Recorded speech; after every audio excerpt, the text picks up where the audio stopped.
of the Lord Jesus. God has always allowed humanity to go through difficult times. But the question is, why? We need to remember that when everything is going well, when the wind is at our back, our tendency is to relax and rely on our own strength.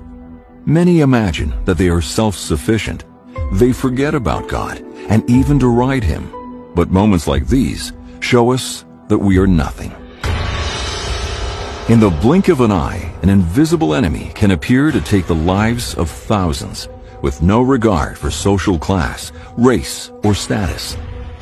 Where are the powerful ones now? Their money and power can do nothing to stop this virus from spreading. In times like this, we see just how fragile and insignificant we really are.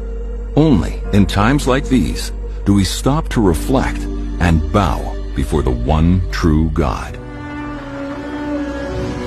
It's only in the storms of life, in the toughest of times, when people humble themselves before the Most High and seek His help.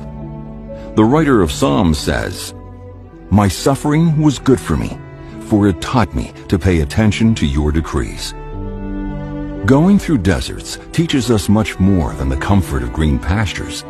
How many people have given up on praying, but have now started to pray again? How many have been spiritually lazy, but are now being shaken awake to restore the relationship with God? How many had drifted away, but have come back to God in this crisis? God doesn't always change our situation, but He uses the situation to change us. God is using this time to test the faith of those who serve Him. Many are discovering that they spent their entire lives building their houses on the sand.